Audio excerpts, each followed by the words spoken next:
yang ngerti, dia tahu tujuan Tuhan. Dia menuliskan, menggoreskan sebuah nyanyian, dan nyanyian itu benar-benar membuat saya kagum.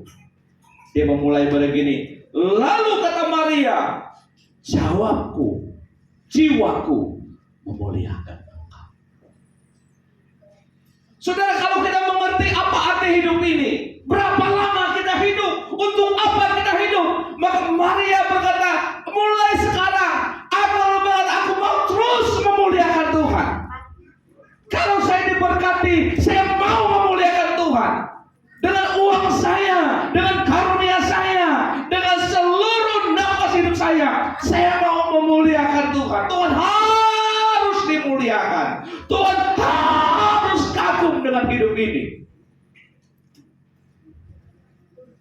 Poin pertama. Kemudian Maria berkata, ini keren, kenapa saya ulang lagi saudara? Bagus ya. Ayat yang ke-47, dan hatiku bergembira karena Allah juru selamatku. Saudara, setelah Maria mengerti waktu hidup ini singkat, dia mengerti apa yang harus dia kerjakan hanya melahirkan sang juru selamat. Dia berkata, hidupku hanya untuk kemuliaan bagi nama Tuhan. Dan dia berkata, hatiku bergembira, bergairah. Berapa banyak saudara tidak bisa bergembira? Betul? Berapa banyak kita tidak bisa bersuka cita? No choice, no rejoice, marah, kecewa, sakit hati dalam hidup ini. Kenapa? Karena saudara tidak ngerti apa arti hidup ini, tidak tahu bagaimana cara melakukannya. Dan Maria berkata, sungguh aku bergembira karena Engkau. Yang ketiga, dikatakan bahwa, dan Elizabeth berkata kepada Maria, kamu orang yang berbahagia. Maria juga menegaskan lagi ayat selanjutnya, saudara. Sebab ia telah memperhatikan kerendahan hamba-Nya, sesungguhnya melalui dari sekarang segala keturunan menyebut aku berbahagia. Saya tulis status di Facebook, orang menyebut aku berbahagia. Kalau mau jujur saudara, kenapa kita gak sampai kepada titik aku bahagia? Orang Batak bilang marolong alok tondiki. Orang Dayak bilang gini, repo rasanya.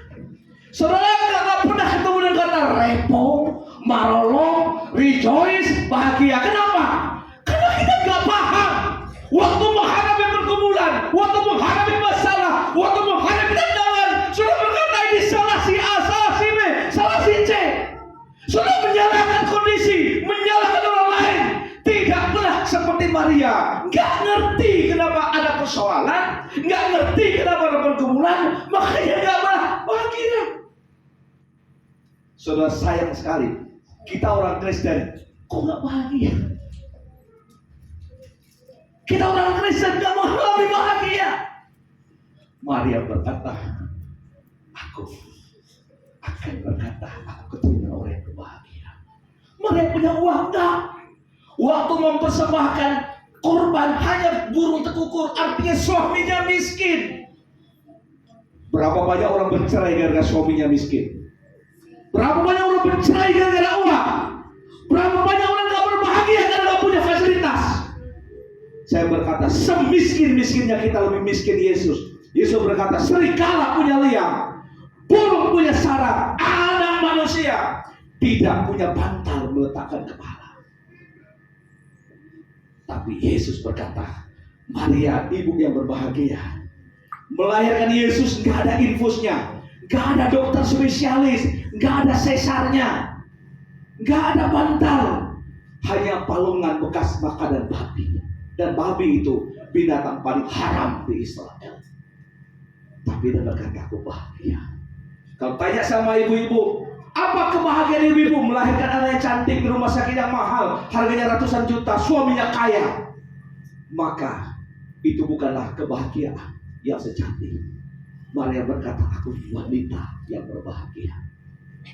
Dan selanjutnya saya katakan, ini betul-betul saya bilang Tuhan, kebahagiaan Natal bukan karena dapat bonus. Kebahagiaan Natal bukan karena sudah dapat sesuatu yang wow, tapi kebahagiaan karena kita mengerti kita sedang dipakai oleh Tuhan. Maria tahu kandungannya dipakai melahirkan raja namanya. Setelah itu saya khotbah tentang nyanyian pujian Zakaria. Saya lebih ringkas.